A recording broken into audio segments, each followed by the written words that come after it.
Juan Carlos y Patricia, los monstruos de Ecatepec, México, 2008. Una pareja en Ecatepec asesinó, descuartizó y se comió a más de una decena de mujeres, y las transportaba en bolsas negras por la calle sin que nadie sospechara nada. Las bolsas negras que cargaban no eran basura ni aluminio para reciclar, adentro llevaban los restos de las mujeres que acababan de devorar.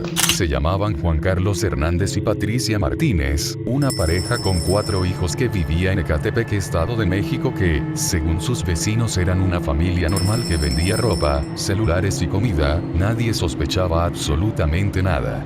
Se conocieron años atrás, cuando Juan Carlos le dijo a Patricia que trabajaba como sicario. Patricia engañaba a sus propias clientas diciéndoles que había llegado nueva mercancía a la casa y una vez adentro, Juan Carlos las llevaba al baño con cualquier pretexto y ahí ya no había forma de salir con vida. Ese fue el mismo método que usaron una y otra vez, durante años. Las degollaba y después las descuartizaba con un cuchillo especial mientras sus propios hijos esperaban afuera de la casa, pero lo que hacían después con los restos fue lo que dejó a la policía sin palabras. Dark Glow. Patricia confesó haber cocinado parte de la carne de sus víctimas. Ambos comieron juntos esa carne en la misma casa, donde vivían con sus 4 hijos. En su hogar también tenían un altar a la Santa Muerte, donde colocaban los corazones de las mujeres como ofrenda. La investigación reveló que pudieron haber asesinado a más de 10 mujeres durante años sin ser descubiertos. Fueron capturados en octubre de 2019, transportando restos humanos escondidos en la carriola de un bebé.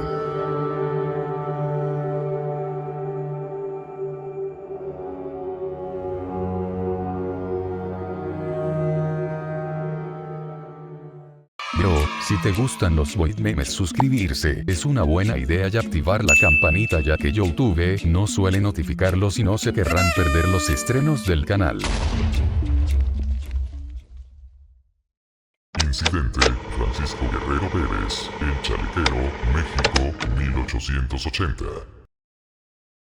Entre 1880 y 1888, un hombre asesinó a más de 20 mujeres en Ciudad de México y arrojó sus cuerpos a un río. Fue condenado a muerte y espera. El presidente le perdonó la vida, pero aún no fijamos sorpresa. Años después, ese perdón le costó la vida a alguien más. Se llamaba Francisco Guerrero Pérez, pero la Ciudad de México lo conocería como el Chalequero. Venía de una familia pobre, pero siempre vestía elegante, con saco y chaleco de charro, como si nada le faltara. Estaba casado con hijos y también todo un harén de amantes. Entre 1880 y 1888, comenzó a asesinar a mujeres trabajadoras sexuales en las zonas de Tepito y Peralvillo, pues consideraba su labor pecaminosa, y se sentía con el derecho moral de castigarlas él mismo. Así, una tras otra, sus víctimas fueron desapareciendo de las calles. Asesinó a más de 20 mujeres, y arrojaba sus cuerpos al río Consulado, en pleno corazón de la ciudad. Su forma de actuar era tan similar a la de otro asesino de la época, que la prensa comenzó a compararlo con Jack el Destripador. Lo llamaron el Destripador del río Consulado y el Barba Azul mexicano. En 1888, fue condenado a pena de muerte por sus crímenes, pero el presidente Porfirio Díaz le conmutó la sentencia a solo 20 años de prisión. Nadie imaginó que ese perdón traería consecuencias años más tarde. Al salir libre en 1908 volvió a matar, esta vez a una mujer de la tercera edad. Murió poco después en prisión esperando una nueva condena que nunca llegó.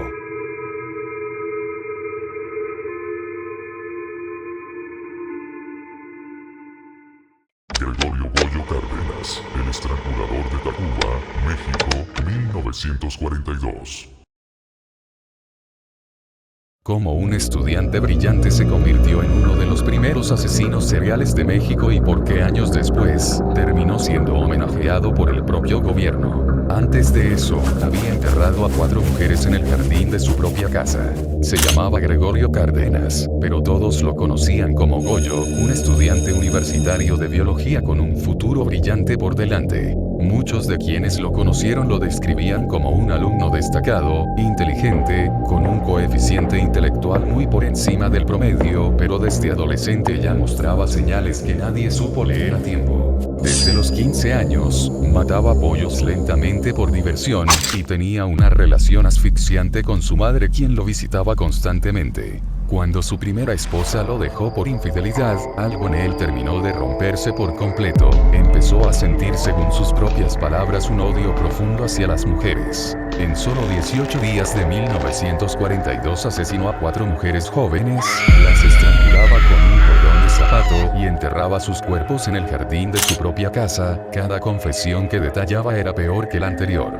Todo se destapó cuando el padre de su última víctima, una estudiante de preparatoria, denunció su desaparición, y un día después, la policía encontró los 4 cuerpos enterrados bajo su propio jardín. Al ser arrestado, él mismo pidió una máquina de escribir para redactar su propia confesión. Pasó 34 años en prisión, pero en 1976 fue indultado por el presidente de México. El Congreso lo recibió como ejemplo de rehabilitación con una ovación de pie.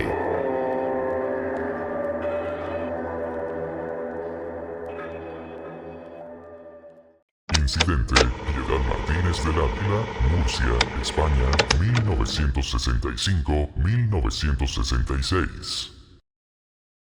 No siempre el monstruo tiene más de 30 años y antecedentes penales, a veces tiene 12 años, trenzas, y una sonrisa que nadie sospecharía, y lo hizo con el más pequeño al más grande, sin que nadie sospechara nada durante meses. Se llamaba Piedad Martínez del Ávila, vivía en Murcia, España, en una familia humilde y muy numerosa. Mientras sus padres y hermanos mayores trabajaban, ella se quedaba sola en casa a cargo de todos los pequeños. Todos los días, Piedad veía a sus amigas salir a jugar mientras ella cocinaba, limpiaba y cuidaba niños, pero, entre diciembre de 1965 y enero de 1966, encontró la forma de que esa carga desapareciera para siempre.